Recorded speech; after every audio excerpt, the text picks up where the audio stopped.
Buenas tardes.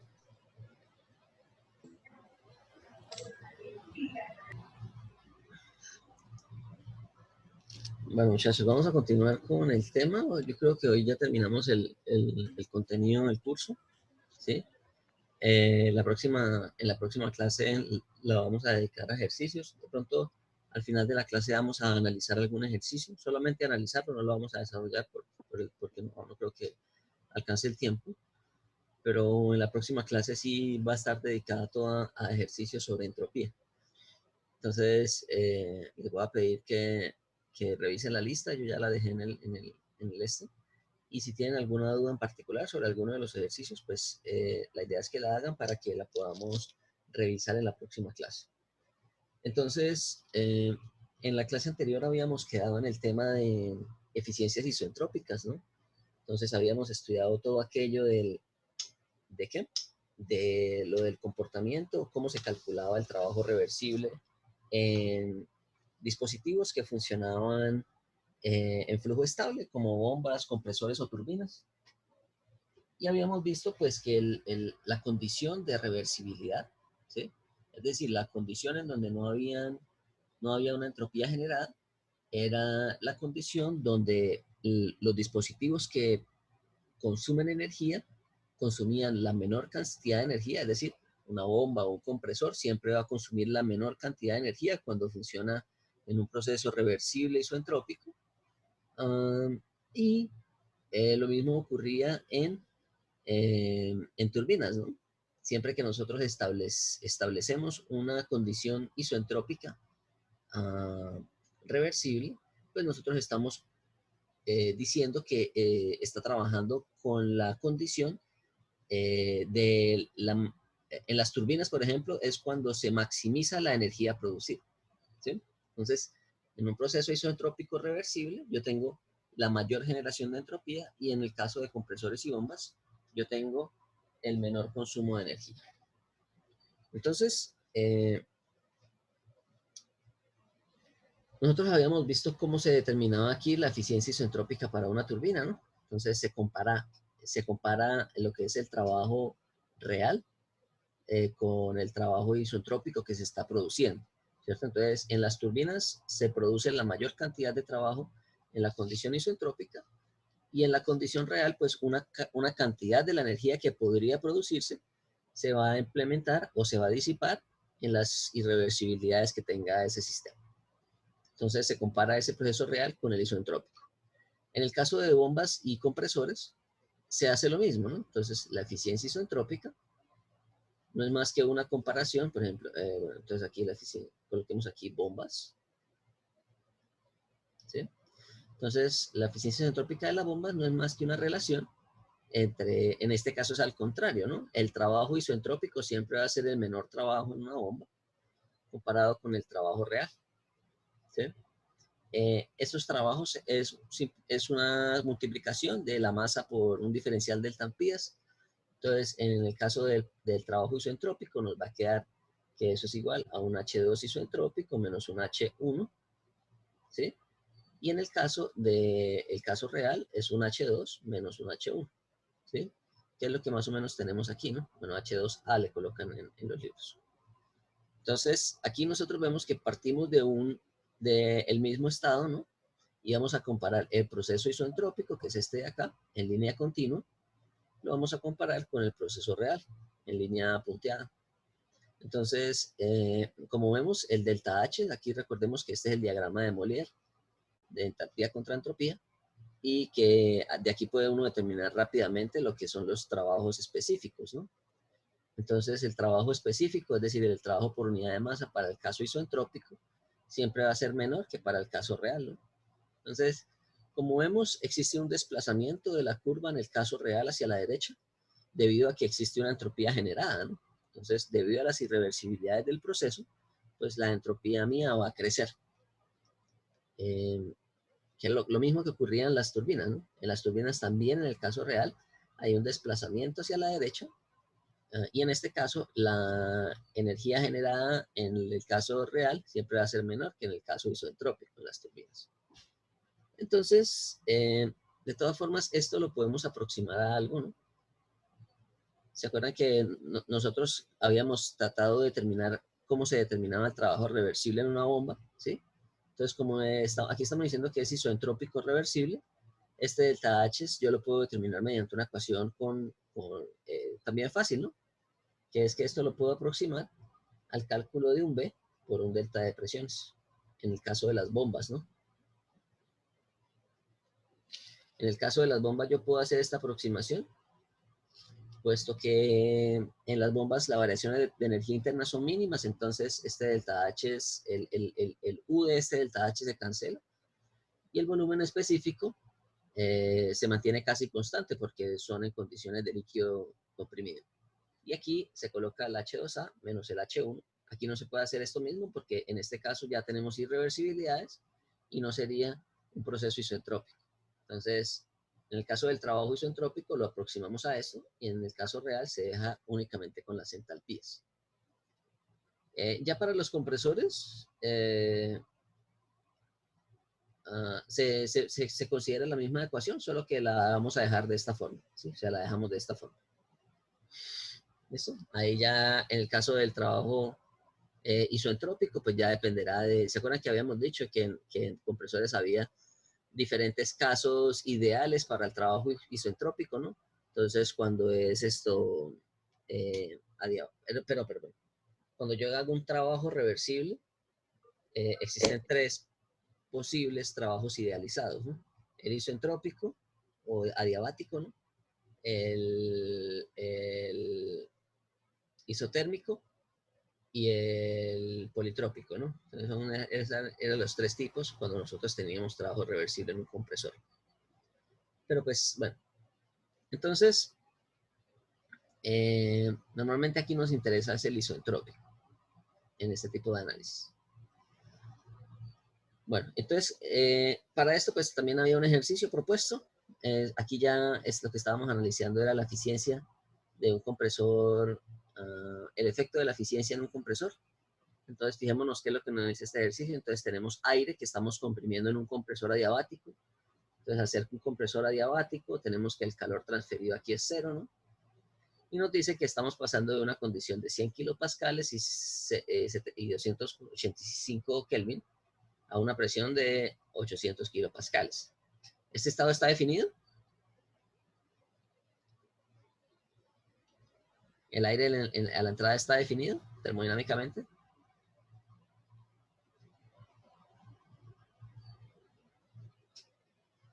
Tenemos presión y temperatura. ¿Está definido ese estado?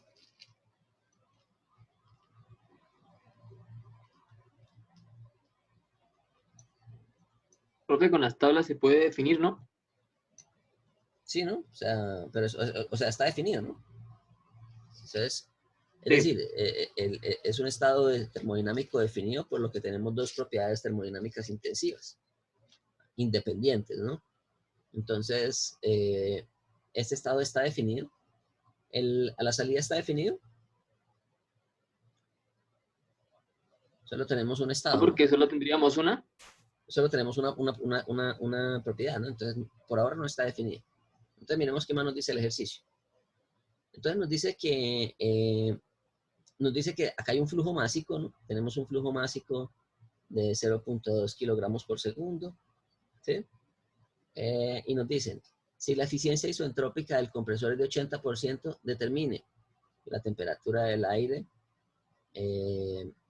y la potencia generada en el compresor. ¿Listo?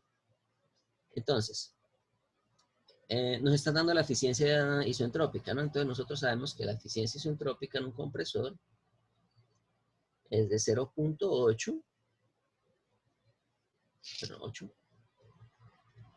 y esa eficiencia isentrópica nosotros la podemos establecer mediante la relación de las entalpías, ¿no? Entonces va a ser igual a H2S menos el H1 sobre el H2A menos el H1. Entonces, como les decía, H1 lo podemos determinar de tablas porque es un estado que ya está definido termodinámicamente. H2A, es decir, el real que es este, es una incógnita, ¿no? Y nos hace determinar, nosotros podríamos determinar H2S.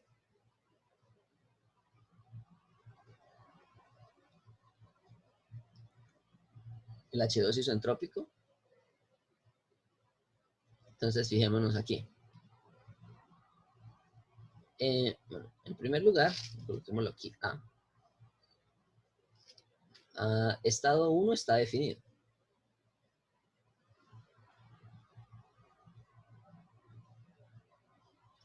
Por tanto, en el estado 1 yo puedo definir H1 a 100 kilopascales y 285 Kelvin. ¿Sí? Pero para ese mismo estado yo también puedo definir su entropía 1 a 100 kilopascales y 285 Kelvin. ¿Sí? Ahora en B. Vamos a mirar si podríamos definir el estado isoentrópico. Entonces, para el estado 2 en la condición isoentrópica, yo podría definir ese estado, ¿no? Yo lo podría definir, ¿por qué?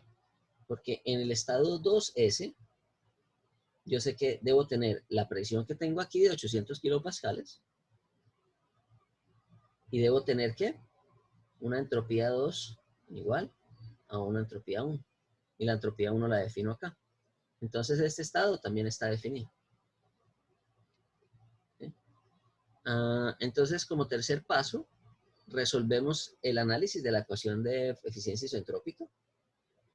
Entonces, de aquí obtenemos la eficiencia, de aquí obtenemos H2A de la ecuación de eficiencia.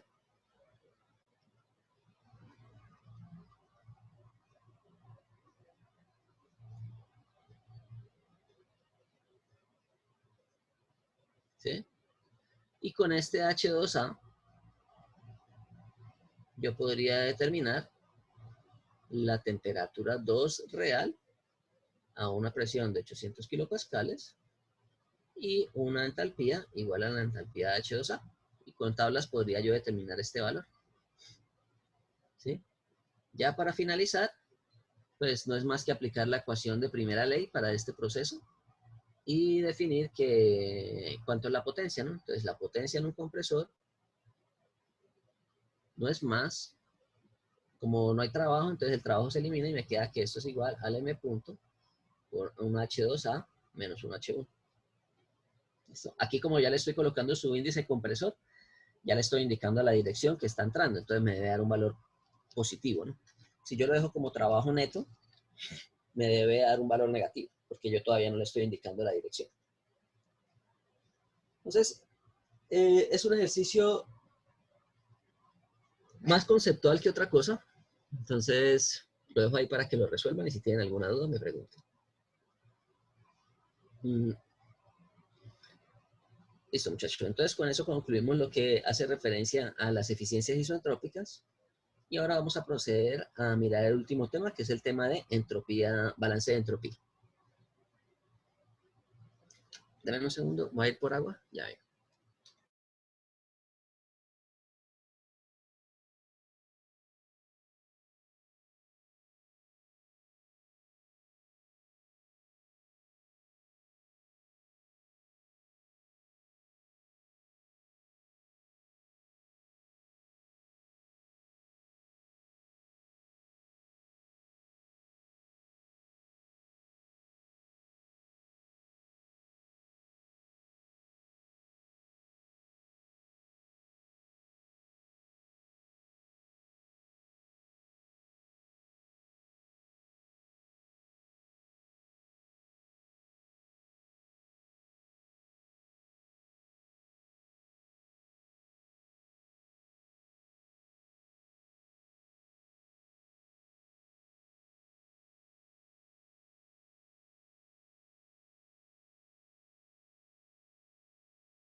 Bueno,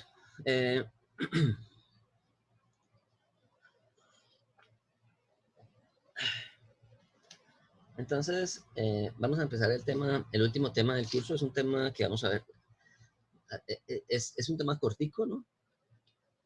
Pero donde vamos a como incluir cómo se hace el análisis de segunda ley en un sistema cualquiera, en un sistema hipotético cualquiera, ¿no? Entonces vamos a definir un sistema hipotético cualquiera aquí. No sé, vamos a definirlo aquí.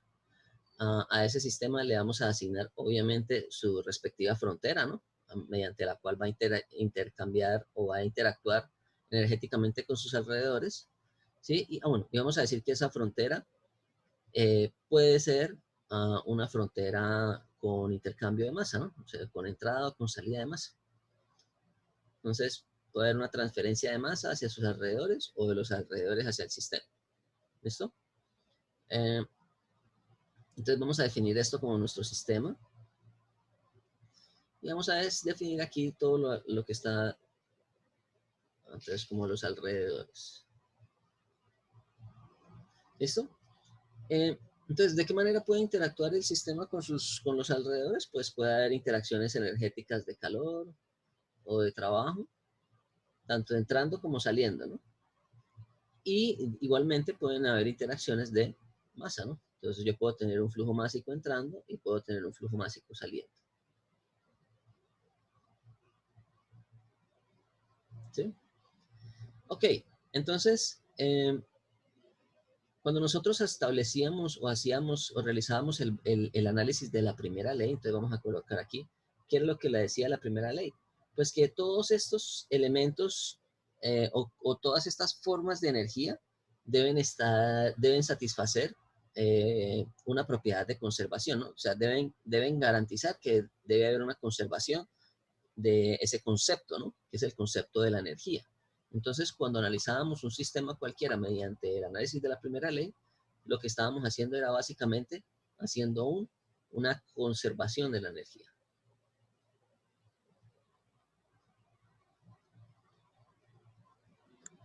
¿Sí? O sea, cuando hacíamos el balance de energía sobre este sistema o sobre un sistema cualquiera, nosotros llegábamos a la conclusión de que la energía se estaba conservando. ¿Sí?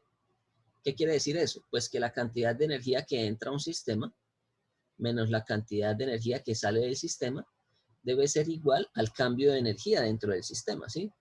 Si el sistema no está variando, pues toda la energía que entra debe ser equivalente a la energía que está saliendo, que es lo que sucedía en un sistema en régimen permanente, ¿no? Pero entonces, digamos, en términos generales, la ecuación, global para lo que era la transferencia de energía o el concepto de primera ley, ¿sí? De conservación de la energía, nosotros decíamos que existía una ecuación generalizada para cualquier tipo de sistema y esa ecuación generalizada tenía las siguientes características. Decíamos que la variación de la energía dentro del sistema se daba por diferentes formas de interacciones de energía de ese sistema con sus alrededores, ¿no? Entonces, es decir, una interacción de energía que entra menos una interacción de energía que sale. Ay, perdón, que sale. ¿Sí? Eso es lo que nosotros decíamos en primera ley, que la variación de la energía dentro del sistema debe ser igual a una relación entre la energía que entra y la energía que sale. Entonces, nosotros lo establecíamos también de la siguiente forma. Nosotros decíamos que delta ES era igual. ¿Cuáles son las formas de energía que pueden entrar? Pues el calor, el trabajo y la masa, ¿no? Entonces, nosotros decíamos que esto era calor que entra menos el calor que, perdón, el calor que entra más el trabajo que entra más la energía debido a la masa que entra. Pero nosotros hablábamos en términos de calor neto, ¿no? Entonces, en el calor neto ya estamos incluyendo el que entra y el que sale, ¿no? Nosotros decíamos que la variación de energía dentro del sistema era igual al calor neto que está entrando al calor neto sobre el sistema, menos el trabajo neto sobre el sistema, más la sumatoria de las energías que están entrando debido a la masa, menos la sumatoria de las energías que están saliendo debido a una masa que sale. ¿Listo? Entonces, esta era nuestra ecuación global y que nosotros también la podíamos definir en términos de derivadas, ¿no? En términos de flujos. Aquí la tenemos en términos totales de energía, pero nosotros podemos también establecerla en forma de flujos, que era lo que sucedía en los sistemas de volúmenes de control, ¿no?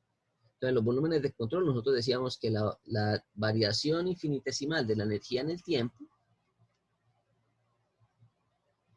de la energía del sistema en el tiempo, era igual a, a una tasa de transferencia de calor neta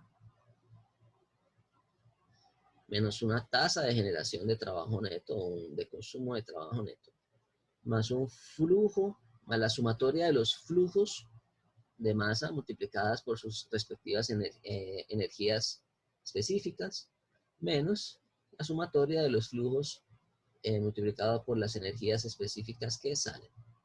¿Listo? Entonces, cualquiera de estas dos ecuaciones me establecían ese balance de energía, ¿no? Que no es más que la variación de la energía en el volumen de control se da por las diferentes formas de interacción de energía entre el sistema y los alrededores a través de la frontera. ¿Listo? Entonces, por calor, entonces esto sería la variación de energía del sistema y estas las formas de intercambio de energía del sistema con los alrededores. Eso era lo que definíamos como una ley de conservación, ¿sí? Y que hacía referencia a la primera ley de la termodinámica. Bueno, ahora nosotros nos vamos a interesar en lo que ocurre con el concepto de la segunda ley. Entonces, cuando nosotros decimos que vamos a aplicar la segunda ley de la termodinámica a un ejercicio, lo que estamos haciéndole básicamente es un balance de entropía.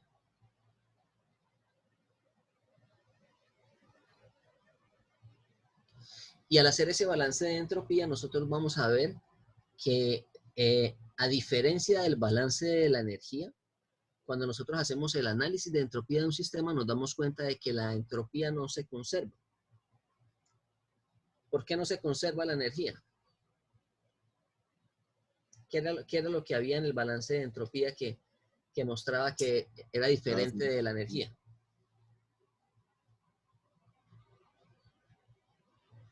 ¿Cuál era ese concepto? ¿La entropía generada? La entropía generada, ¿no? Entonces, nosotros sabemos que la energía no se puede generar ni se puede destruir, ¿sí? Eso por el balance de la primera ley, ¿no? Ahora, en el balance de la segunda ley, que es el balance de entropía, nosotros sí nos damos cuenta que la entropía se puede generar. La entropía no se puede destruir, ¿no? Porque eso querría decir que la entropía generada daría un valor negativo, lo cual está en contra de la primera ley de la termodinámica, de la segunda ley de la termodinámica. Pero sí se puede generar, ¿no? Debido a las irreversibilidades de un proceso. Entonces, a diferencia de la conservación de la energía o de la masa, que es lo que ocurre en la primera ley, el balance de entropía nos lleva o nos conduce hacia un concepto diferente, ¿no? Que es que la entropía no se conserva, sino que el comportamiento de la naturaleza y del universo siempre tiene la dirección de un aumento de la entropía del universo, ¿sí? Nosotros decimos que la energía del universo se conserva, ¿no? Aunque ahí hay algunas discrepancias, ¿no? En el tema de la astronomía, por ejemplo, sobre lo qué ocurre con la energía en un agujero negro, ¿no? Pero bueno, ¿para dónde se va esa energía? ¿O qué pasa con esa energía que está entrando en un agujero negro? Pero bueno, eso es parte de otro tipo de debates que se sale acá, ¿no? Pero entonces, el universo sí tiene un comportamiento completamente diferente asociado a la entropía, ¿no? Y es que la entropía del universo está en permanente crecimiento, ¿sí? Y de hecho se dice que el universo va a llegar a su muerte térmica cuando la entropía del universo sea máxima. Es decir, donde ya no puede haber más aleatoriedad molecular en el universo. Bueno, entonces, ¿qué sucede, no? Entonces, obviamente, cuando nosotros vamos a hacer el análisis de entropía, se plantea algo parecido, ¿no? Entonces, pero en este caso vamos a mirar lo que es. Entonces, en el caso del balance de entropía, nosotros establecemos que el balance de entropía, es decir, las variaciones de la entropía de un sistema, se van a dar por dos motivos, ¿sí? Por las interacciones o por los intercambios de entropía del sistema con sus alrededores a través de una frontera, ¿sí? Entonces, aquí, siempre que nosotros tengamos alguna interacción energética de este sistema con sus alrededores, es posible que de la mano de esa interacción energética haya también una interacción entrópica.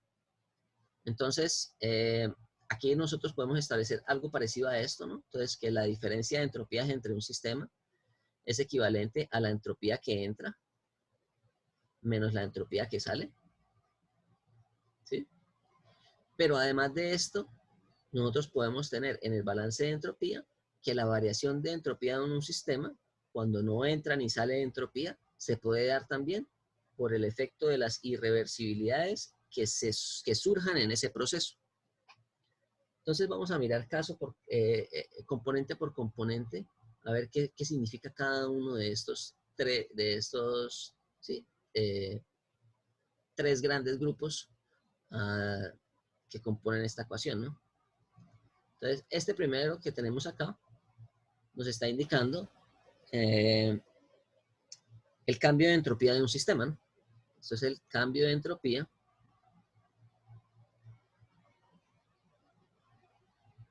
en un sistema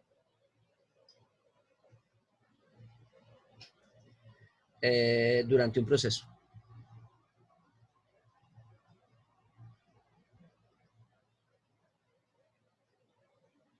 ¿Listo? Ese es digamos, el primer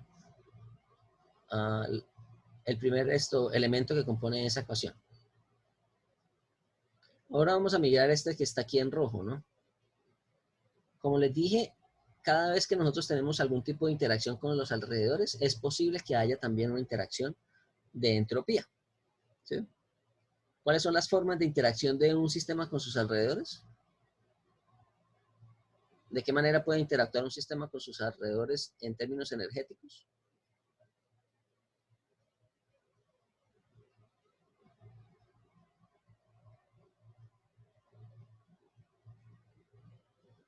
¿Ah, muchachos? En forma de fricción. ¿Y la fricción qué produce? Calor. Entonces, en ese caso sería calor, ¿no? ¿De qué otra manera puede interactuar un objeto con sus alrededores? Sí, el calor es Trabajo. una de ellas. Trabajo. ¿Y cuál es la otra?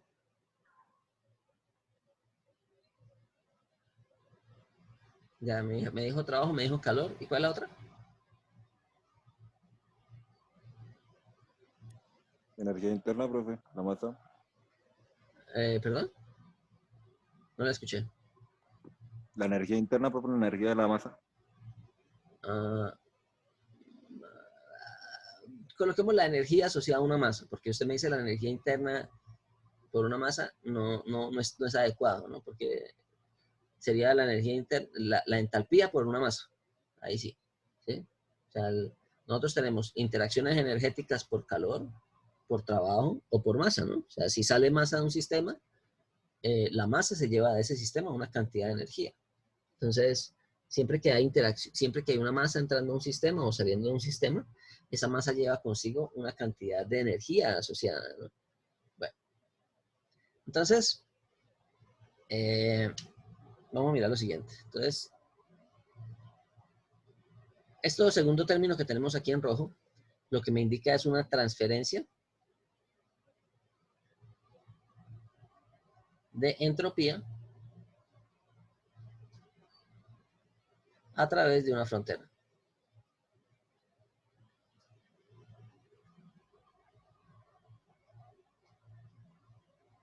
¿Listo?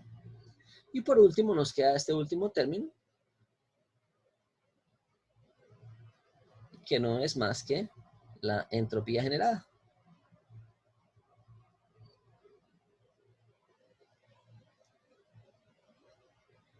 Y como les digo, esta entropía generada es la que nos dice que esto no cumple con una propiedad de conservación, ¿sí?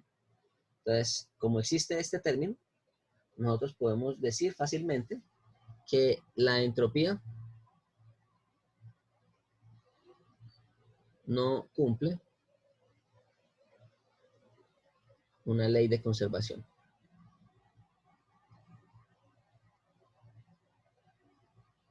Puesto que se puede crear entropía en un proceso. Bueno, entonces no es conservativa, ¿no?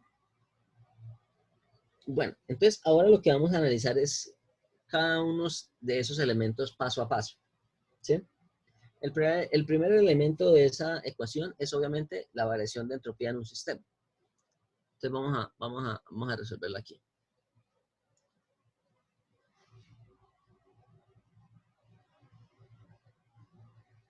Bueno, entonces vamos a colocar acá.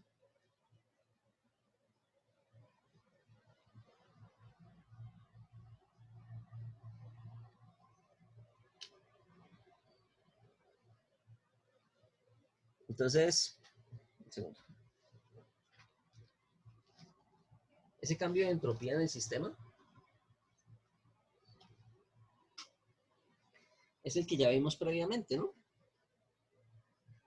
Entonces, nosotros habíamos desarrollado unas ecuaciones que se denominaban las ecuaciones TDS, ¿no? Y como esas ecuaciones TDS lo que me están relacionando a propiedades termodinámicas, es una relación que cumpliría para cualquier tipo de sistema.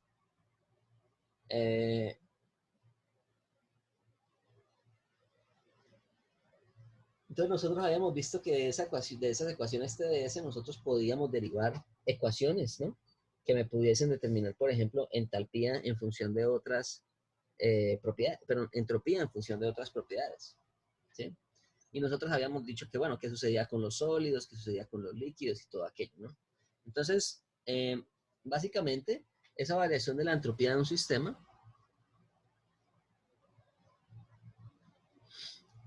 yo la puedo expresar como, ¿cómo qué? Como una entropía en una condición final menos una entropía del sistema en la condición inicial. O lo vamos a colocar un S2 menos un S1, ¿sí? Donde yo puedo escribir esto como la entropía es una propiedad extensiva, perdón. Es decir, eso está en kilojulios por Kelvin, es decir, es independiente de la masa. Yo puedo expresar ese concepto en función de la masa simplemente dividiendo por la masa, ¿no? Entonces me queda una propiedad específica. Entonces, este delta S yo lo puedo sustituir por una masa multiplicada por un diferencial de entropías, pero en minúscula, ¿no? Que indica que son específicos. Bueno, ahora, este delta S que tenemos acá, si lo estamos analizando, por ejemplo, si lo que estamos analizando es agua o algún refrigerante, entonces, por ejemplo, H2O o algún refrigerante como el R134A u otros, para estos tipos de sustancias que son muy utilizadas, se encuentran valores tabulados.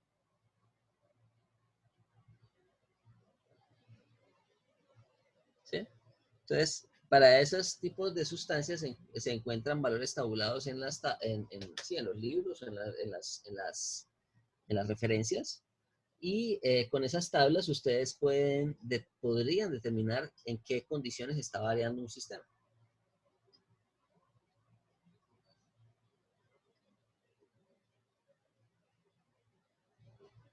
Bueno, ahora, para sustancias que se desconozcan sus características físico-químicas o sus características o sus propiedades físico-químicas para diferentes condiciones, nosotros podemos establecer una ecuación que nos permite determinar esa variación de entropía, ¿no? Y nosotros decíamos que esas ecuaciones dependían si era sólido, líquido o gases, ¿no? Entonces, cuando eran líquidos y sólidos, nosotros habíamos dicho que ese delta S era equivalente, se podía aproximar a un calor específico multiplicado por el logaritmo natural de un T2 menos un T1. ¿Sí? Y habíamos dicho que en el caso de que fuera para un sólido o un líquido en condiciones isotérmicas, decíamos también que se garantizaba que el proceso era isoentrópico. Entonces, bueno, esto lo voy a guardar acá.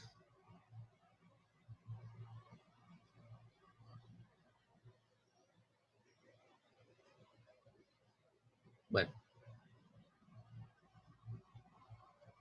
en el caso de los gases, y en particular los gases ideales, nosotros también podríamos determinar ese delta S, solo que era con una ecuación un poco más compleja, pero pues tampoco tan compleja, ¿no? Entonces, podemos decir que ese delta S era equivalente aproximadamente a un Cp, ¿sí? Por logaritmo natural de T2 menos T sobre T1, menos R, logaritmo natural de P2 sobre P1. Esa era una de las formas, y la otra forma era delta S igual a un Cb, logaritmo natural de T2 menos T1, más R, logaritmo natural de B2 sobre B1.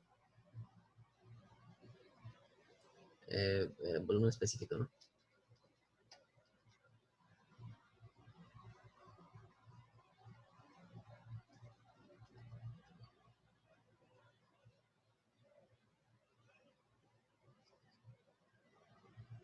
¿Listo? Entonces, esas eran las dos formas mediante las cuales yo puedo determinar ese primer término de la ecuación, ¿no? Bueno, las tres fórmulas con las cuales yo puedo determinar ese primer término de la ecuación. Es decir, en el balance de entropía, esas variaciones de entropía del sistema corresponderían a este término en azul. Ahora vamos a mirar qué sucedería con las transferencias de entropía acá. Bueno,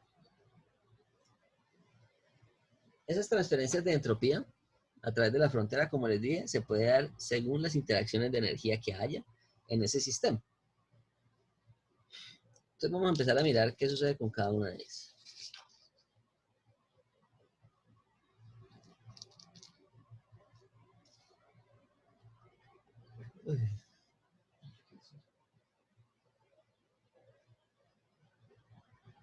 Bueno.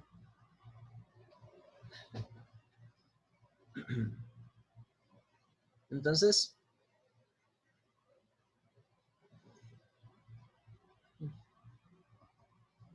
un dolor de garganta.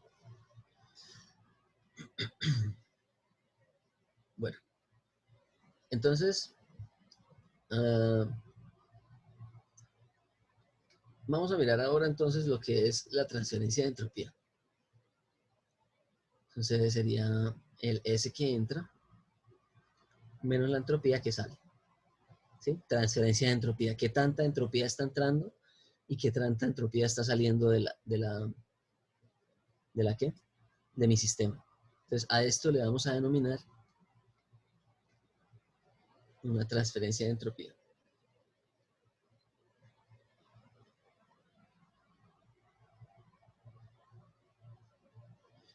Ahora, la entropía se puede transportar de un sistema a otro mediante diferentes mecanismos, ¿sí? Entonces, uno de los mecanismos más comunes de intercambio de entropía, ya lo hemos trabajado previamente, y es el calor, ¿no? Cuando nosotros veíamos por allá la ecuación de Clausius, nosotros habíamos dicho que la variación de la entropía, del ds, era igual a la integral de, perdón, el ds era igual a un dq sobre una temperatura más una entropía generada, ¿no? Solo que eso aplicaba cuando analizábamos un ciclo de potencia, tomándolo todo como un conjunto y por lo tanto como un sistema cerrado. Entonces, vamos a colocar aquí el primer caso, el principal mecanismo de transferencia de entropía, que es mediante la transferencia de calor. Entonces, transferencia de entropía por transferencia de calor.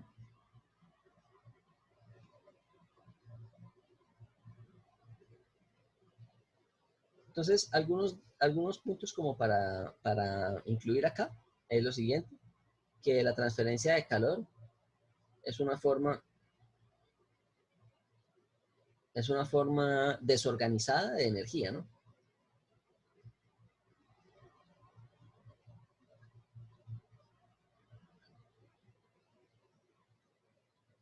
¿sí? Entonces pensemos en lo siguiente, cuando nosotros transferimos calor a un sistema, el comportamiento de las moléculas de ese sistema cuando le transferimos calor, ¿que va a ser más o va a ser menos aleatorio? Cuando usted le transfiere calor a un sistema, ¿qué va a pasar con las moléculas? ¿Van a ser más aleatorias o van a ser menos aleatorias? Es decir, se van a Más mover. aleatorias, ¿verdad? Van a ser más aleatorias porque van a vibrar más, ¿no? Entonces, ya sean un sólido, ellas están vibrando con mayor velocidad o si son en un gas, se están desplazando a mayores velocidades y por lo tanto va a haber una mayor aleatoriedad de ese propio sistema, ¿sí?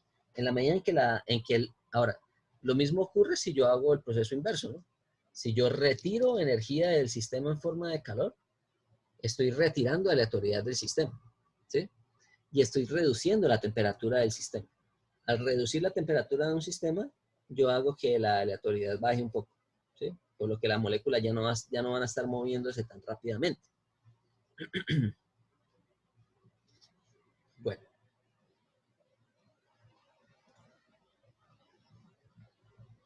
Entonces, por eso es que se dice que el calor es una forma de desorganizada energía. Coloquémoslo entre comillas, ¿no? Desorganizado. Un poco coloquial ese término, ¿no? Pero bueno. Y se dice que eso es desorganizado porque aumenta la aleatoriedad de un sistema, ¿no?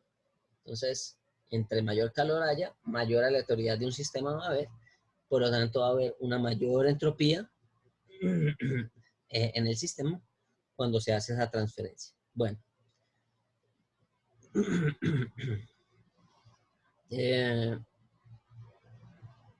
A este delta S, debido a la transferencia de calor en un sistema, entonces lo vamos a llamar un delta S.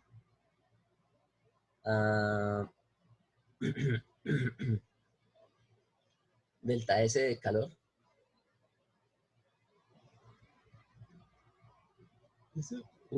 Una variación, un transporte de entropía neto en realidad sería, ¿no? O sea, coloquémoslo delta S neto mejor. Por lo que debe incluir el que sale y el que entra. Entonces, transporte de entropía neto debido a los procesos de intercambio de calor en un sistema. ¿Sí?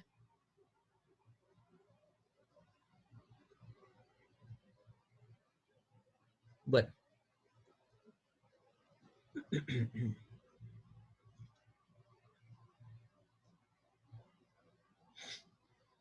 ¿Alguien se acuerda cómo se determina eso? ¿Cómo que es lo que decía la ecuación de Clausius? Que la variación de un sistema se puede dar por transferencia de calor. ¿De qué manera? ¿Integral de qué?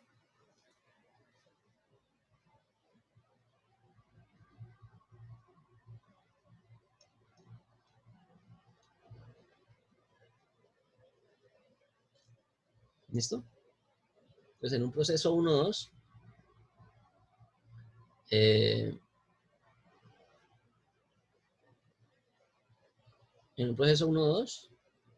la variación de entropía neta de mi sistema se puede dar por, bueno, en realidad esto no es del sistema, ¿no?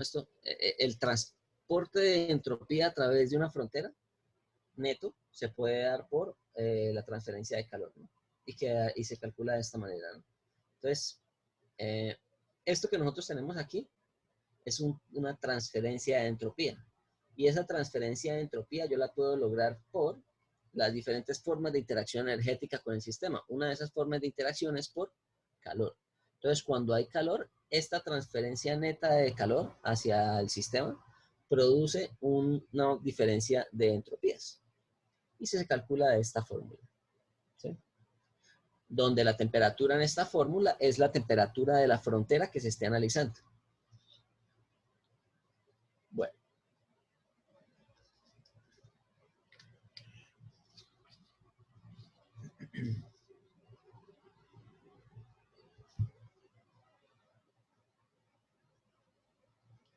Entonces, como vemos algo, la temperatura siempre va a ser positiva en esa ecuación, por lo que debe ir en Kelvin.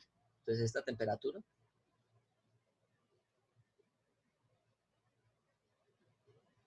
es la temperatura de la frontera y debe estar siempre en Kelvin. Por lo tanto, siempre debe dar un valor positivo, ¿no? Entonces, Si la temperatura siempre da un valor positivo, pues eso quiere decir que si yo hago una transferencia de calor hacia el sistema, es decir, cuando la transferencia de calor es positiva, yo estoy aumentando ¿qué? La cantidad de entropía dentro de ese sistema. Cuando yo le estoy retirando calor a un sistema, yo le estoy retirando entropía a ese sistema. ¿Sí? Bueno. Entonces, eso por el lado del calor, ¿no? Ahora, a diferencia del calor, el trabajo es una forma organizada de energía.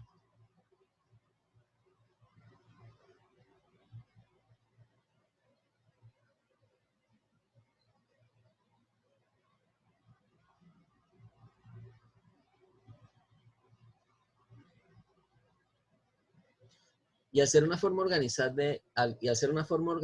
de energía, nosotros decimos que carece de entropía, ¿sí? Entonces, en procesos de intercambio de energía mediante trabajo, se carece de una entropía que se pueda transportar. Entonces, el trabajo es una forma organizada de energía y por lo tanto, es una forma de energía que carece de entropía.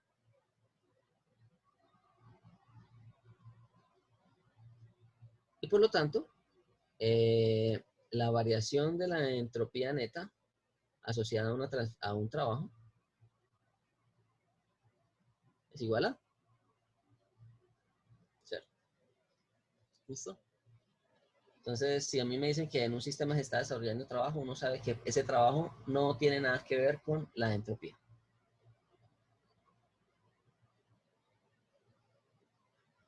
Bueno. Y nos queda la última forma de interacción de energía entre un sistema y sus alrededores. ¿Cuál es?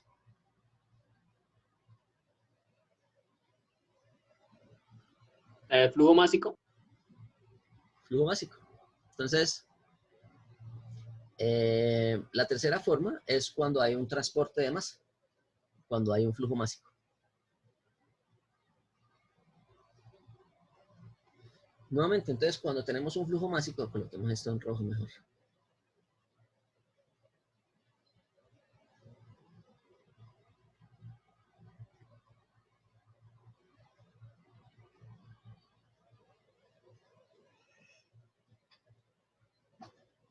Entonces, cuando hay un flujo másico,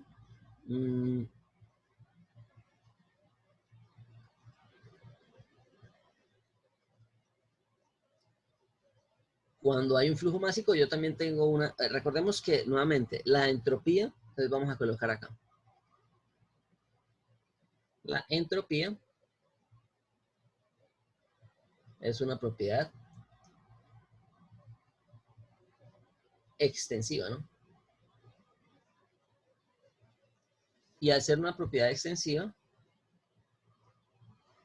¿qué es lo que sucede?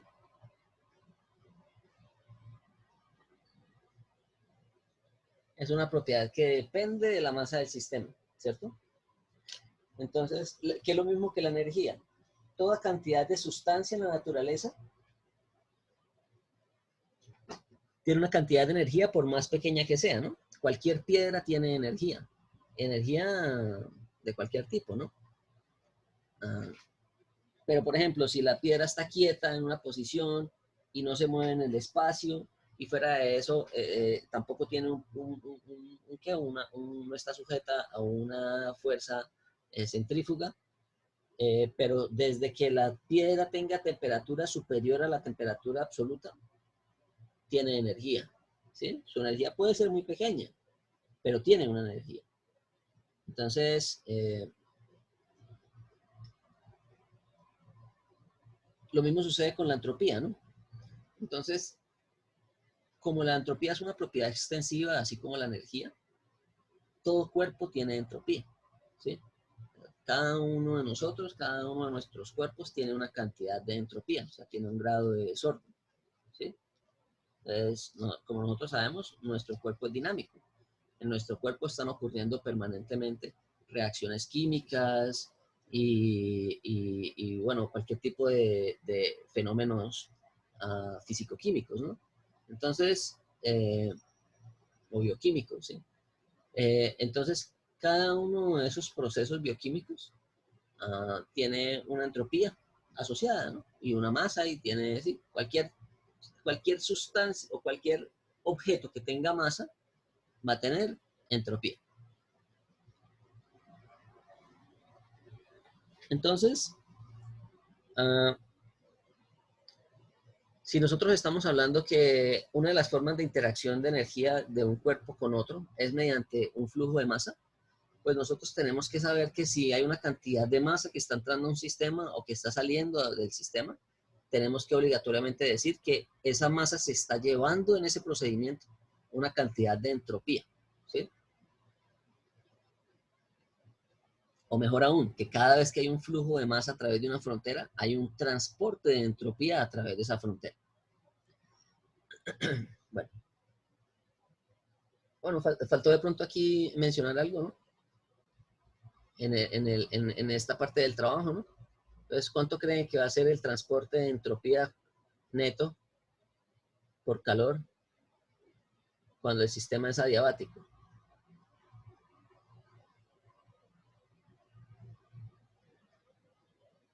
¿No?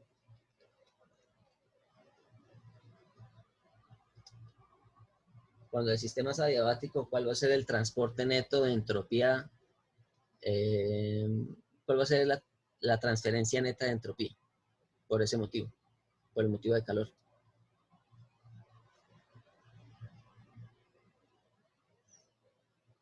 Si el sistema es adiabático, ¿cuánto va a ser? Sería 0, profe. 0.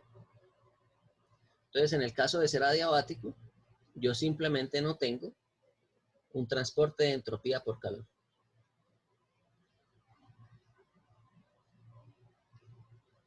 ¿Listo? Ese sería, digamos, una particularidad de ese sistema. Bueno,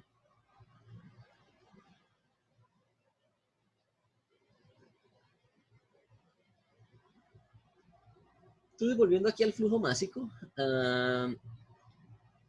entonces la entropía es una propiedad extensiva, entonces depende de la masa. Entonces, toda cantidad de masa que fluye a través de una frontera,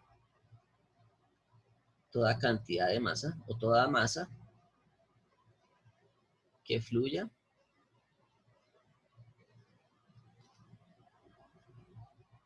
a través de una frontera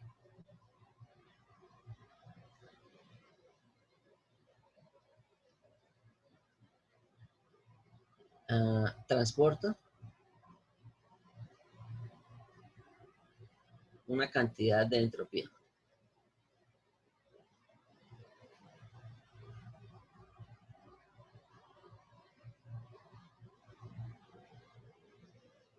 ¿Listo?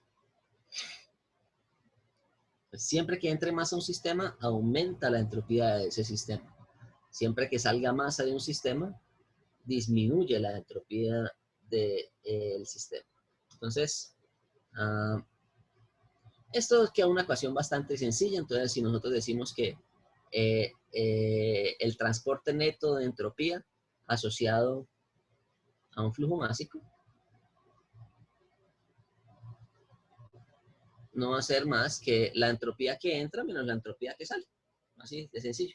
O sea, la entropía que entra debido a una masa más la entropía que entra debido a una masa, pero menos la entropía que sale de una masa.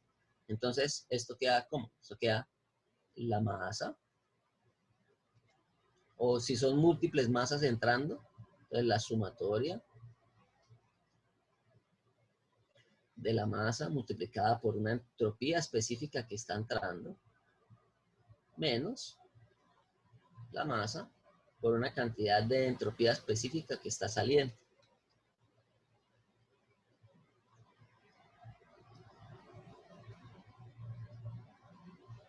¿Listo? Y con eso nos queda aquí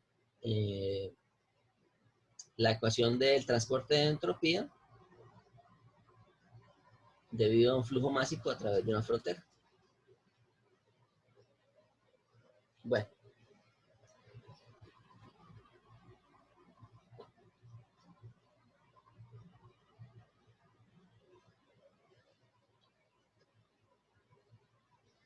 Coloquemos aquí algunas particularidades. ¿Cuánto va a ser el transporte de entropía neto debido a un flujo másico en un sistema cerrado?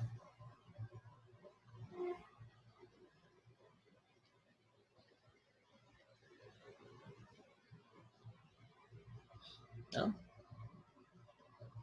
¿Cuánto sería la transferencia de entropía neta hacia un sistema o desde un sistema debido a un flujo másico cuando ese sistema es un sistema cerrado?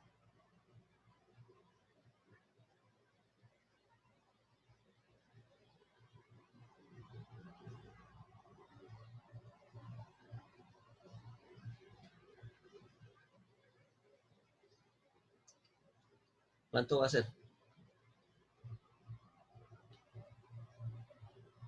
Recordemos, la entropía se puede transferir a un sistema o desde un sistema por transferencia de calor o cuando hay una cantidad de masa que está entrando o saliendo. Entonces, si yo quiero saber cuál es la transferencia asociada a la masa que está entrando o saliendo del sistema en un sistema cerrado, ¿cuánto va a ser?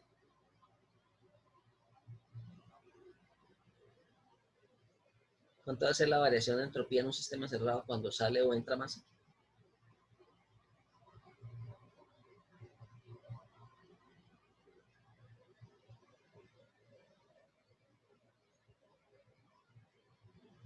En un sistema cerrado hay transporte de masa a través de la frontera.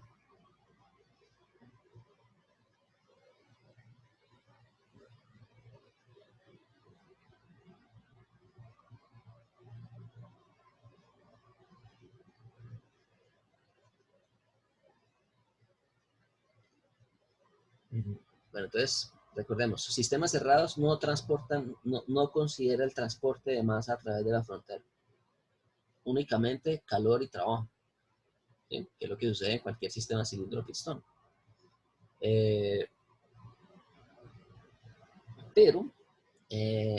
Bueno, entonces, por lo tanto, el transporte de masa a través de una frontera en un sistema cerrado siempre va a dar cero. Si eso, pues, si la masa transportada a través de la frontera es cero, pues simplemente no hay un transporte de entropía asociada a ese fenómeno. Entonces, este término se hace cero. ¿Listo? Entonces, en el caso particular de un sistema cerrado, la transferencia de entropía neta asociada a la masa es igual a cero.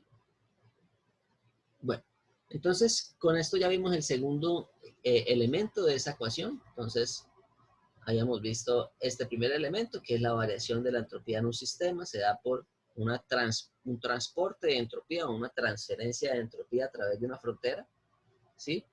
O se puede dar cuando tenemos una generación de entropía o una serie de irreversibilidades. Entonces, ya para concluir esta parte, vamos a colocar que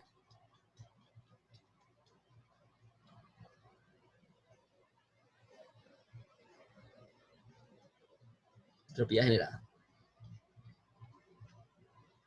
Entonces, recordemos que la entropía generada es simplemente un concepto que mide las irreversibilidades de un sistema, ¿no?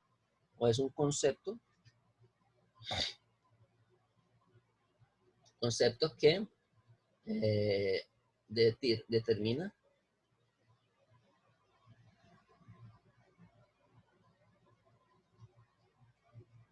irreversibilidades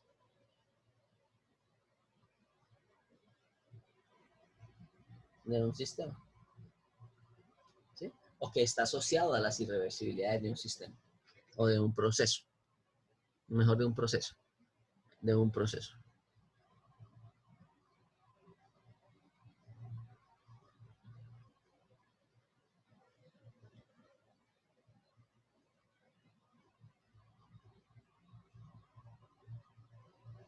Bueno,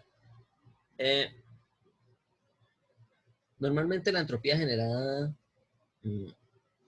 es un término que generalmente a ustedes no se lo van a dar en un ejercicio, ¿sí?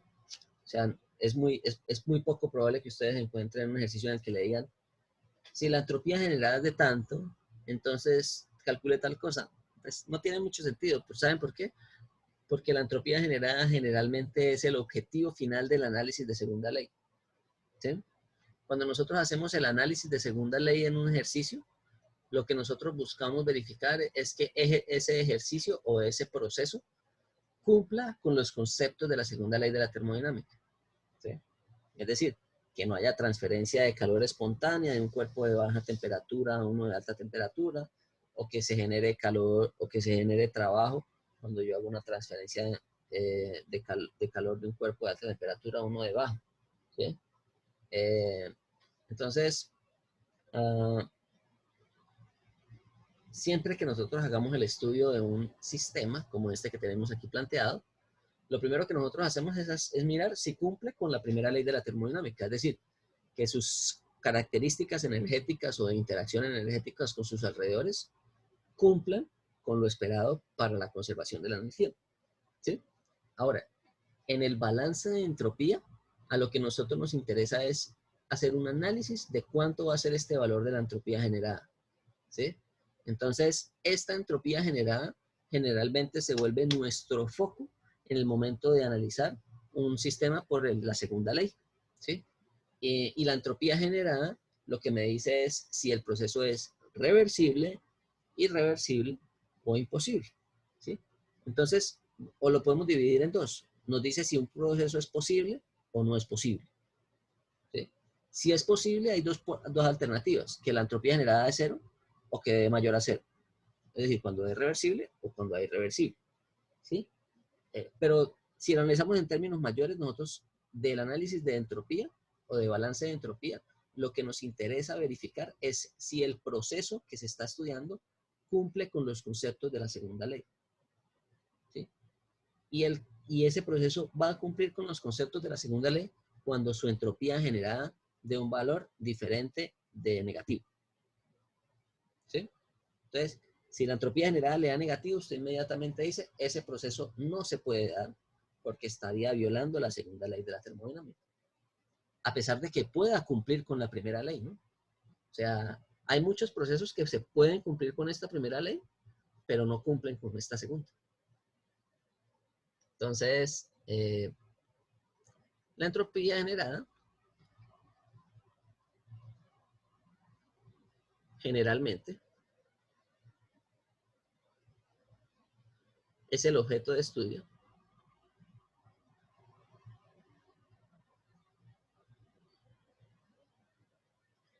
en los análisis de segunda ley de la termodinámica. ¿Sí? Entonces, si es el objeto de estudio, pues es lo que yo voy a determinar como último caso, ¿no? Entonces, yo sé que esta entropía, esta variación de entropía en un sistema, yo la puedo determinar con estas ecuaciones que tengo acá, ¿sí? Yo puedo determinar este transporte de entropía mediante cualquiera de esta o esta ecuación que tengo acá, ¿sí? Pero la entropía generada únicamente la puedo determinar cuando ya tenga conocimiento de esas dos otras formas de variaciones de entropía en un sistema. Generalmente se vuelve el foco de mi estudio, ¿no? Bueno.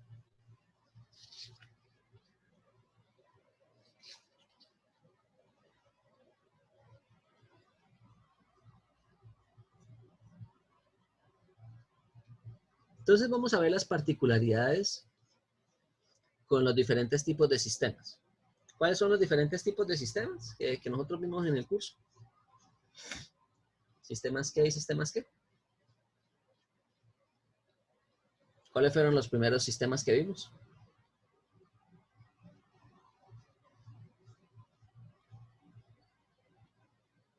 Balance de entropía en sistemas.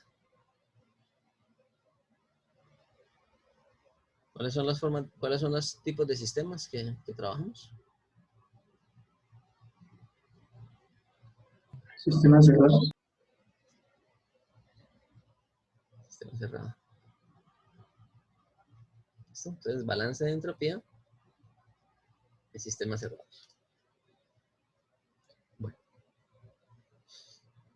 Entonces vamos a partir de la ecuación que teníamos aquí atrás, ¿no? Entonces nosotros habíamos dicho que la variación de la energía en un sistema, perdón, bueno, sí. Coloquemos aquí las dos ecuaciones, la de primera ley y la de segunda ley, ¿no? Entonces la de primera ley decía, por primera ley, nosotros decíamos que la variación de la energía en un sistema,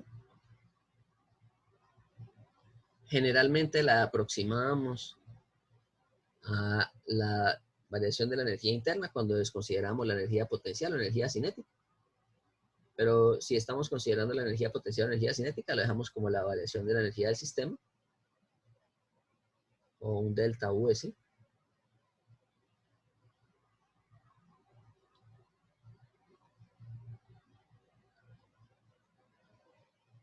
Es igual a las interacciones de energía de ese sistema con sus alrededores, ya sean por calor o por trabajo, ¿no? Aquí no íbamos a tener masa porque en ese caso, pues, no va a haber una transferencia de masa a través de la frontera. Un segundo.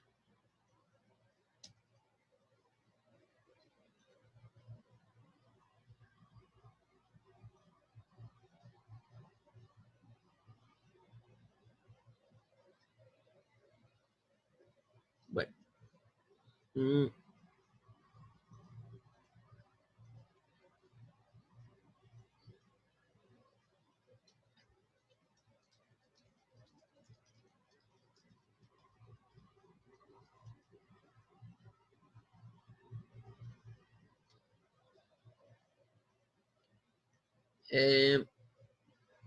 Entonces, listo. Entonces, eso es lo que daría el balance de conservación de la energía, ¿no? Conservación de la energía. Me da esto, ¿no?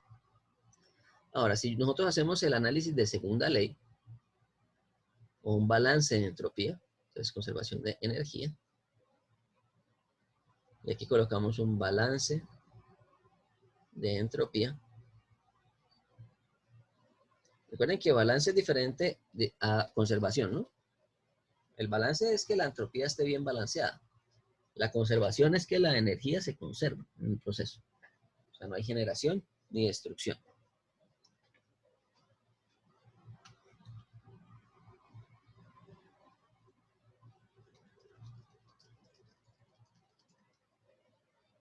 Entonces,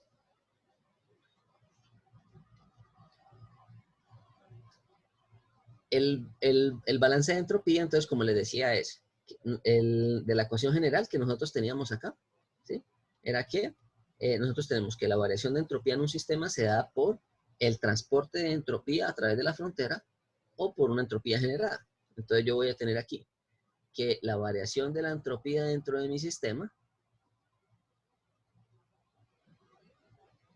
es igual a transporte, a las diferentes formas de transporte de entropía. ¿Cuáles son las formas de transporte de entropía?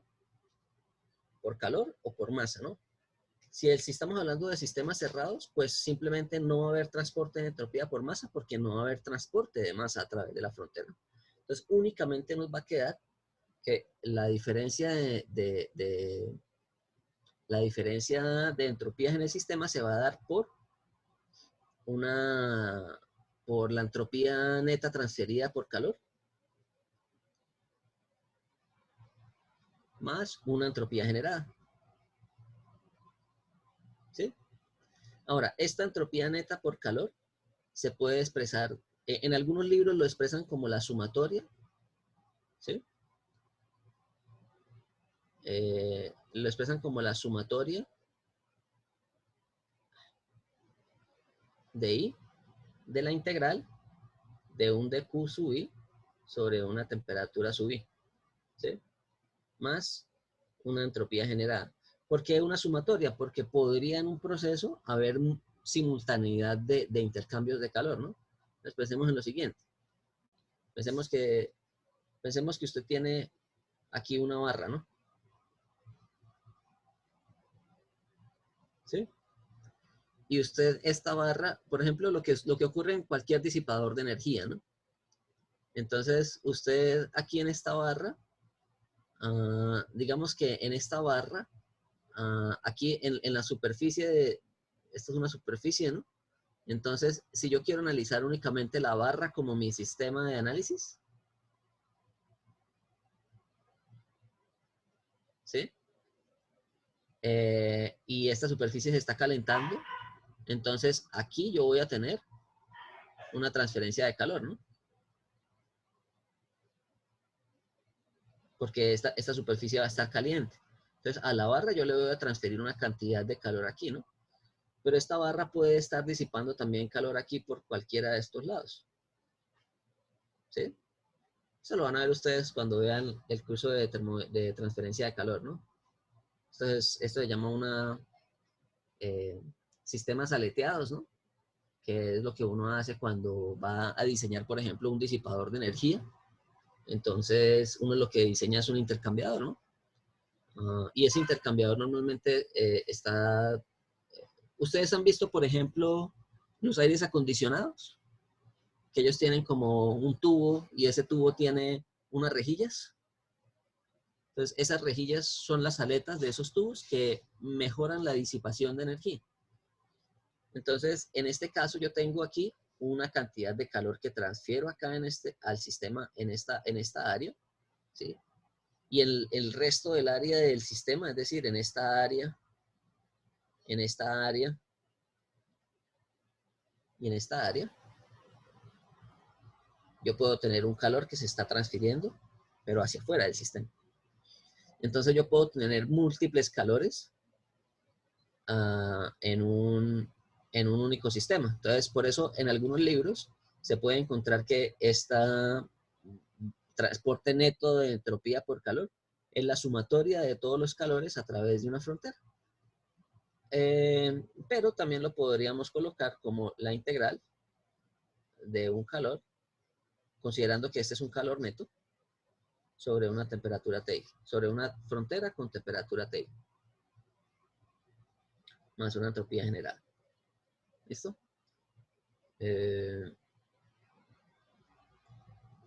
Delta S del sistema. Una pregunta. ¿Qué es esta temperatura Ti? Entonces, Ti lo que indica es la temperatura de la frontera en la que se transporta el calor.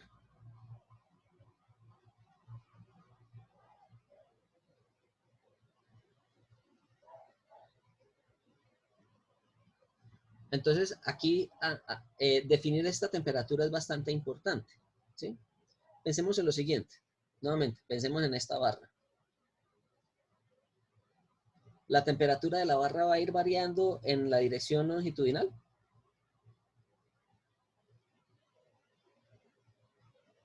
¿Qué pensarían ustedes? ¿Sí? Imaginémonos que esto es aquí una pared y eso es una barra metálica que sale aquí así.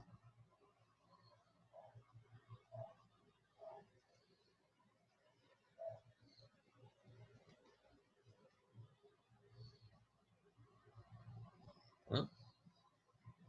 Entonces tenemos ahí una barra metálica en la cual se está disipando una cantidad de energía. Puede ser plana o puede ser cuadrada. ¿Ustedes han visto las de los disipadores de energía de los computadores? Que generalmente es una superficie aquí con... Bueno, quedó grande.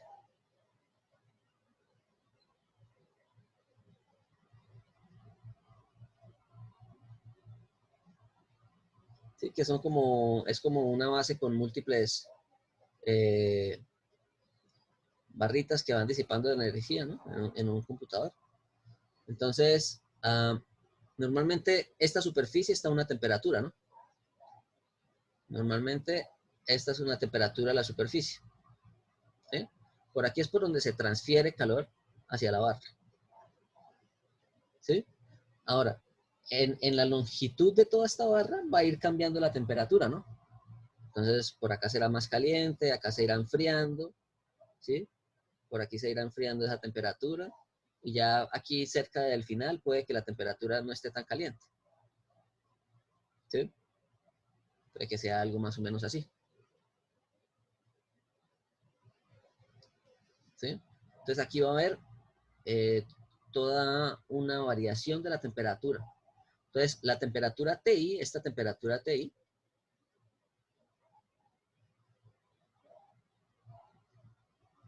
como les digo, es la temperatura de la frontera a través de la cual se transfiere calor. Aquí en la superficie es fácil, ¿no? Porque yo puedo decir que la temperatura de esta superficie toda permanece constante, ¿no? Yo puedo decir que la temperatura de la superficie, no sé, vamos a decir que aquí se está disipando calor de una superficie que está a 150 grados, ¿sí? Yo puedo decir que la temperatura de la superficie es esta, es fácil, listo. Entonces yo digo que este calor estaría entrando a este sistema, ¿sí?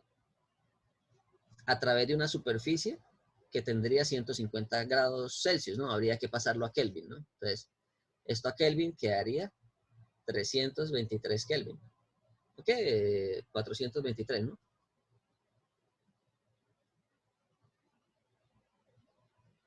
¿Sí? Entonces,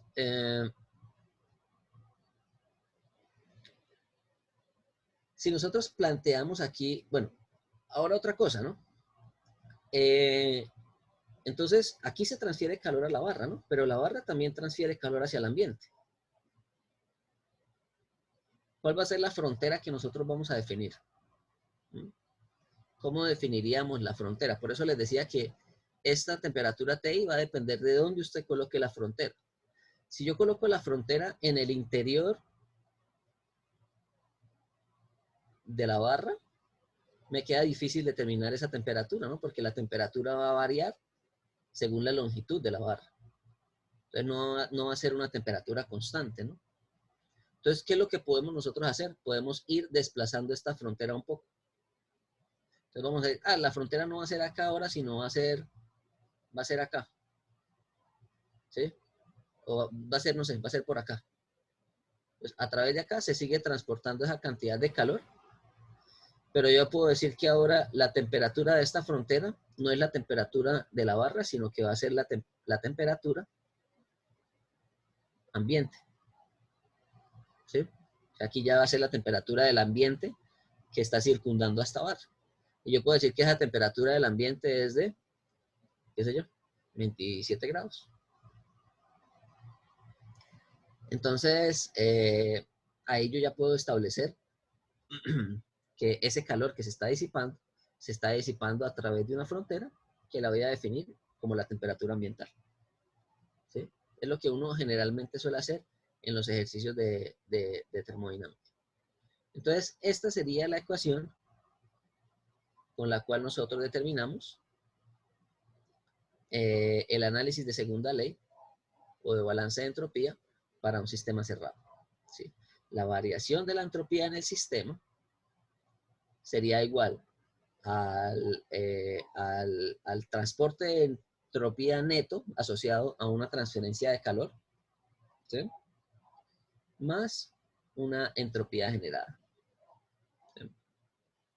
Podríamos aquí colocar, aquí un ejemplo. ¿Sí? Podríamos hacer eso. ¿Sí? Entonces podríamos decir que toda la energía que entra acá se está disipando. Esto vamos a decir que esto va a funcionar como un disipador muy bueno. Y vamos a decir que este calor aquí, o consideramos una energía. ¿Podríamos considerar una energía? Es que si consideramos una energía queda un poco complicado.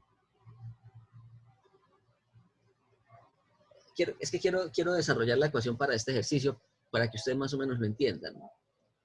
Entonces, ¿cómo lo hacemos? A ver.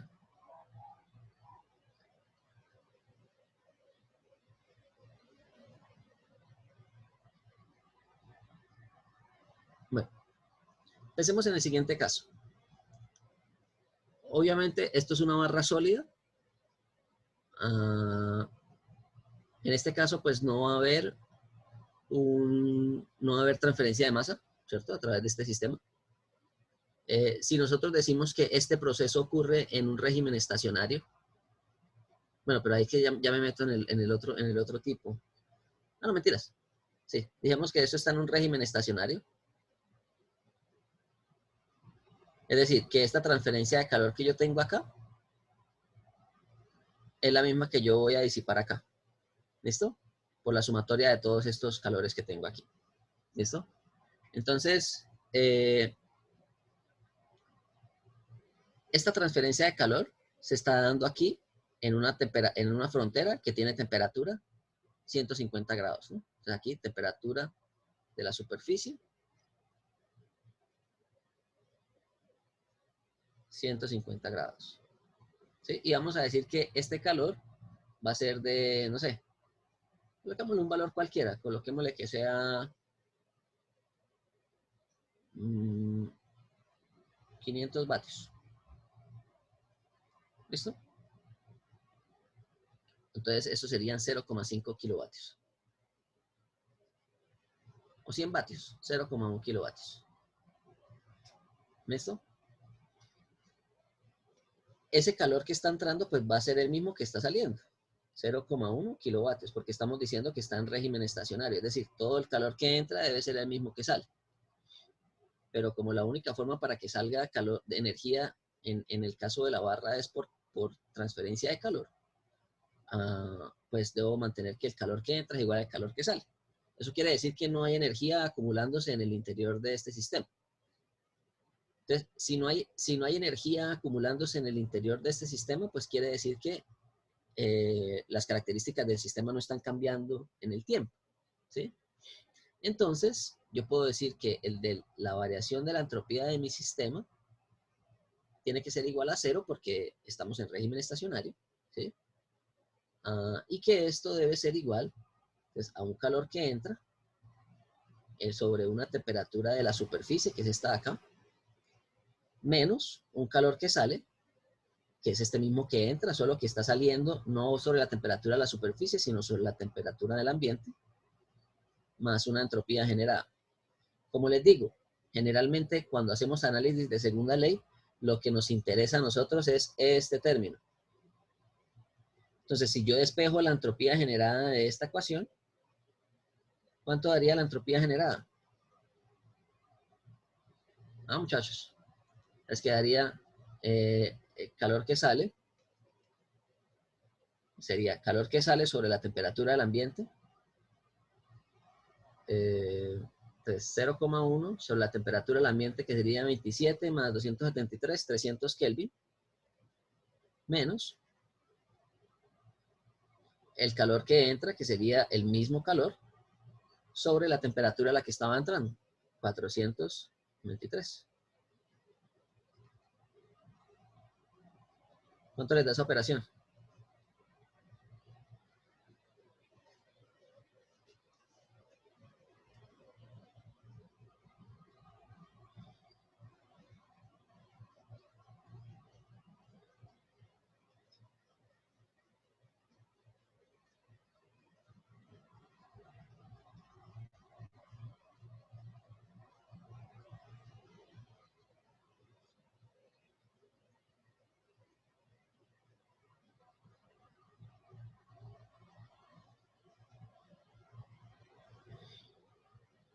Bueno, hagan ese cálculo y debe dar un valor mayor a 0, ¿no? Porque fíjense que aquí estoy dividiendo por un término mayor que el que estoy dividiendo acá. Entonces, si hacen ese cálculo, me dicen.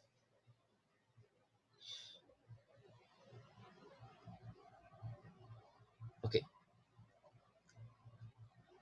Bueno, en este caso, como estamos colocando en kilovatios, estamos diciendo que esto tiene que ir aquí con un puntico, ¿no? Porque estamos hablando de tasas, ¿sí? Si yo hubiera colocado aquí kilojulios, sí estaría hablando de un total de energía transferida.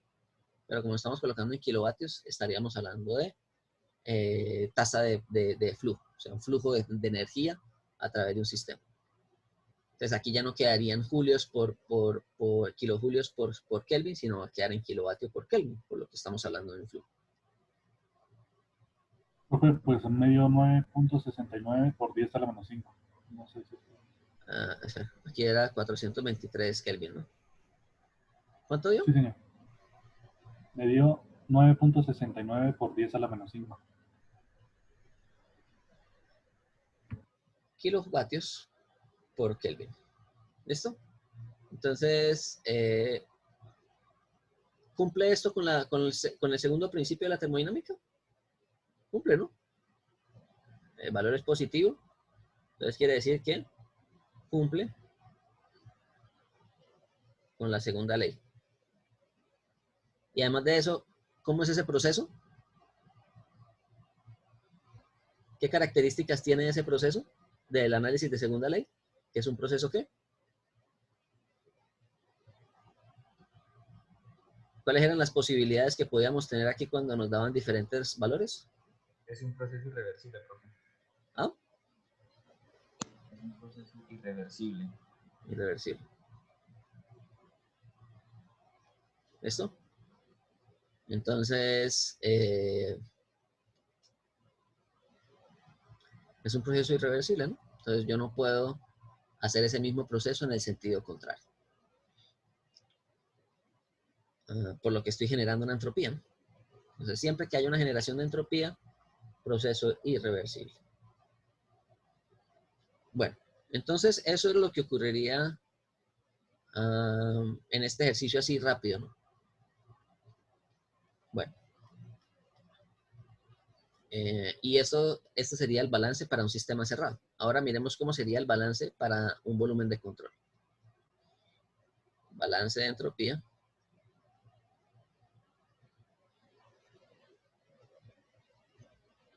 Para un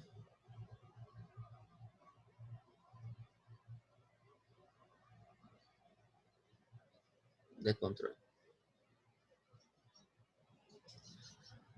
Listo. Entonces partimos de la misma ecuación, ¿no? Variación de la entropía en el sistema. Bueno, yo había colocado primero la ecuación de primera ley y después la de segunda ley, ¿no? Entonces, por primera ley, nosotros teníamos que podríamos tener dos ecuaciones, ¿no? Una en términos de energía total y una en términos de flujo total, ¿no? De flujo de energía. Entonces, si la colocamos en términos de energía total, nosotros decíamos que la variación de la energía del sistema era equivalente a las diferentes formas de interacciones de energía, ¿no? Entonces sería el calor neto transferido menos el trabajo neto transferido más la sumatoria de las masas o las energías que entran menos la sumatoria de las masas por las entropías energías que salen, ¿sí?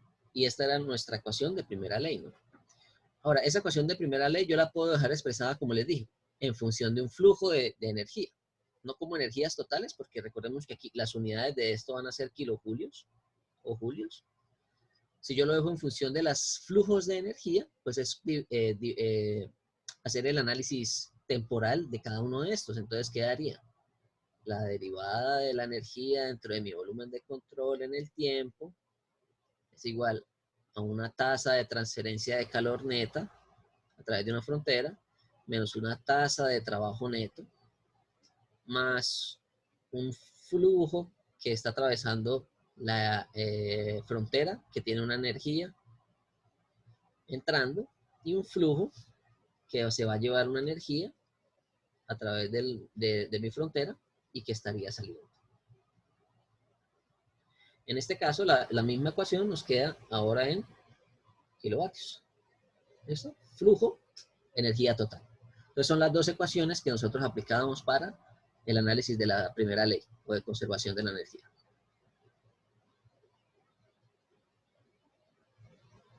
En un volumen de control, ¿no? Ahora, por la segunda ley, o haciendo un balance de entropía,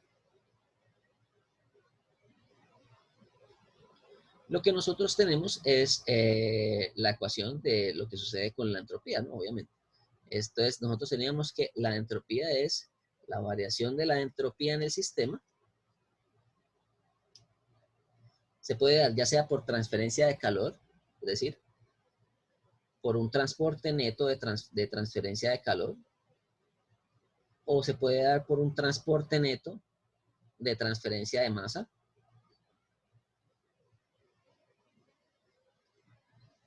o por una entropía generada. ¿Listo? Este ya lo habíamos definido ahorita, ¿no? Entonces tiene que ver con la suma, con todas las transferencias de calor a través de una frontera, pero lo vamos a colocar únicamente como una sola.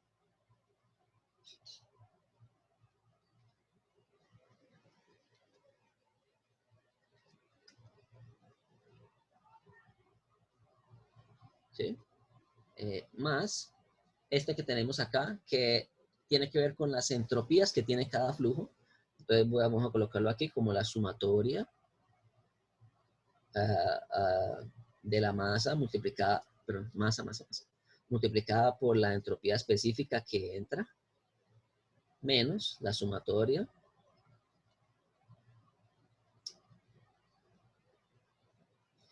de la masa por la entropía específica que sale, más una entropía generada,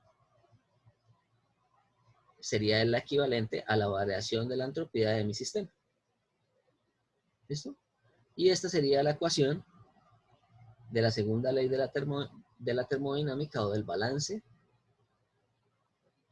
de entropía para un volumen de control. ¿Listo? Entonces, hagamos algunas, digamos, especificaciones, ¿no? Entonces, bueno, esta sería la equivalente con esta forma porque la estaríamos expresando en las unidades de energía por unidad pues, unidades de energía por unidades de temperatura, ¿no? Que es la unidad de la entropía. Pero lo podemos expresar también en términos de los flujos, ¿no? Entonces yo puedo decir que la variación de la entropía en el volumen de control en el tiempo es igual a la integral de 1 a 2 de la tasa neta de transporte de calor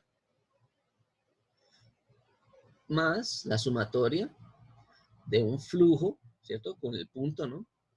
Multiplicado por una entropía que entra, menos un flujo multiplicado por la entropía que sale, más una tasa de entropía generada. ¿Sí? Entonces, cuando les hablen de una tasa de entropía generada, siempre tiene que estar asociada con una entropía generada por unidad de tiempo, ¿no? Entonces, cuando estamos hablando de una entropía generada por unidad de tiempo, estamos hablando de que debe quedar en unidades de kilovatio por Kelvin. ¿Listo? Cualquiera de estas dos formas me sirven para analizar un proceso. Entonces, miremos aquí algunos casos particulares. ¿Qué sucedería, por ejemplo? Entonces, un ejemplo acá. Para un volumen de control en régimen estacionario. ¿Cómo quedaría esta ecuación? Entonces, pensemos un sistema en régimen estacionario, una turbina. Entonces, coloquemos aquí una turbina, o un compresor, o lo que sea, ¿no? Coloquemos entonces el compresor acá. ¿Sí? En este compresor entra aquí una cantidad de energía, entra un flujo, perdón, ¿sí? Con las características aquí, y va a salir aquí un flujo con unas características acá. En este caso yo estoy gastando una cantidad de trabajo, ¿sí? Entonces el trabajo del compresor.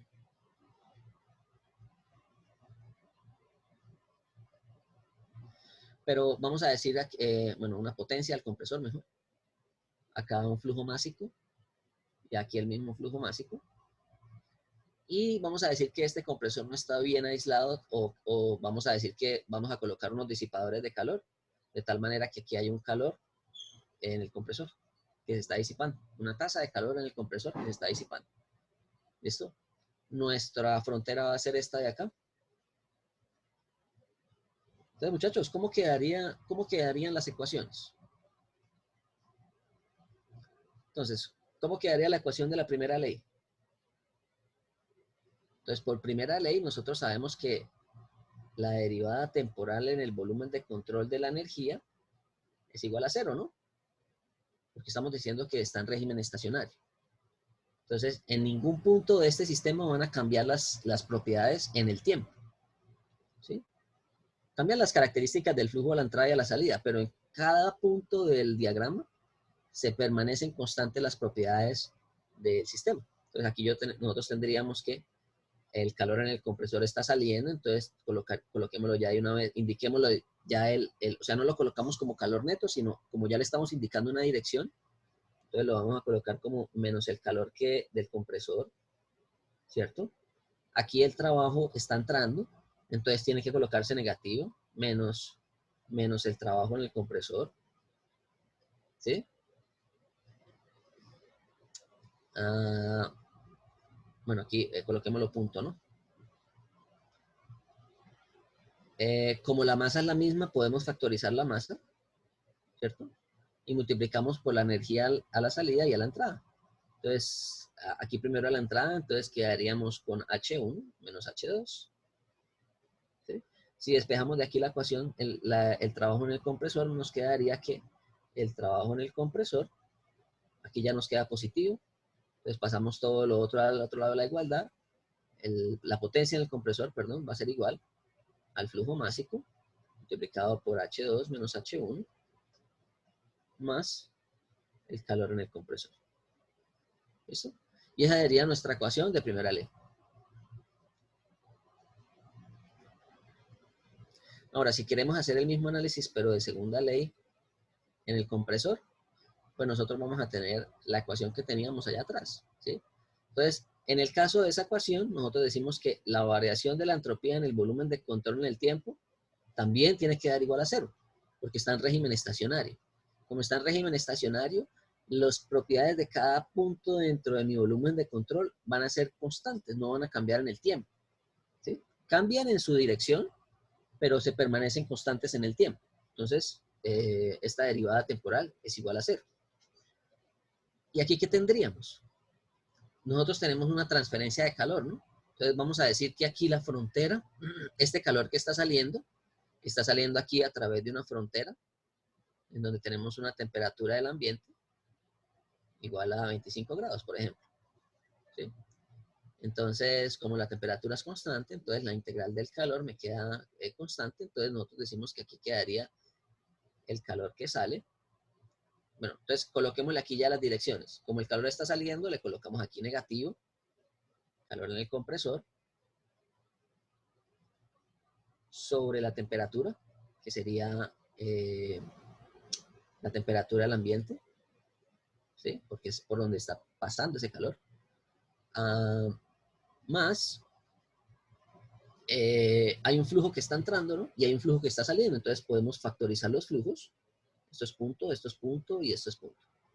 ¿Listo? Podemos factorizar los flujos y multiplicamos simplemente por el flujo que entra, que sería con una entropía 1, menos una entropía 2, que es el flujo que está saliendo, más la entropía generada. Entonces nosotros despejamos la entropía generada igual a m punto, invertimos aquí los valores, S2 menos S1, más el calor en el compresor sobre una temperatura del ambiente. Y si nosotros hacemos ese cálculo, dependiendo de las características del ejercicio, nos va a dar si es posible realizar ese proceso. ¿Listo?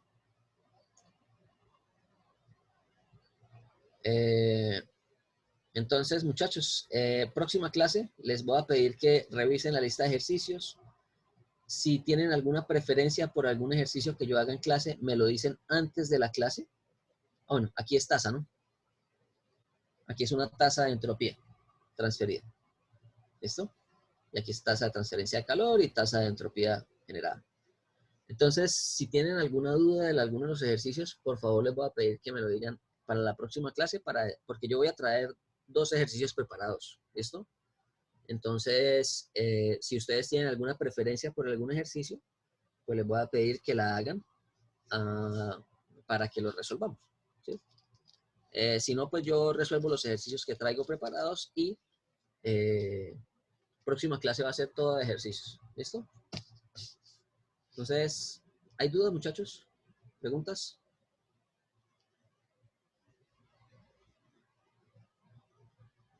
Entonces, esta es la parte importante de lo que es la segunda ley, el balance de entropía. Pero al final es simplemente como una serie de una suma de conceptos que ya vimos previamente, ¿no? O sea, hay que tener claro qué son las irreversibilidades, ¿sí?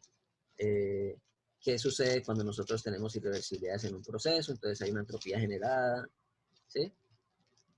Y bueno.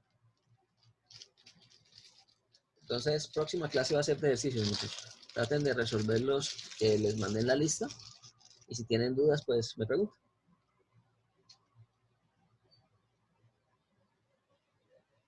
Eso, muchachos. Entonces, quedamos así.